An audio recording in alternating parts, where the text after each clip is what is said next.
అద్విత, ఎక్కడికి వెళ్తున్నానా? ఎక్కడికి వెళ్తున్నాను ఇప్పుడు? స్టేజ్ దగ్గరికి వెళ్తున్నావా? ఏం స్టేజ్ నాన్న అది? ఎక్కడ ఎవరెవరు ఉంటారు ఆ స్టేజ్ దగ్గర? జసక్కుంటారు, ఇంకా జైపాల్ తాతనా? ఇంకెవరుంటారు?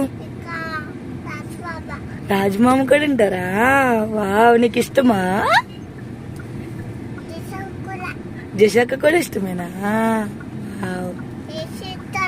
ఏసై ఉంటాడు అక్కడ. హల్లెలూయా చెప్తావు మరి?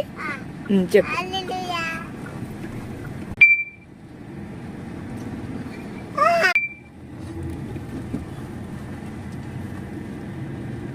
హల్లెలూయా, ప్రైజ్ ది లార్డ్.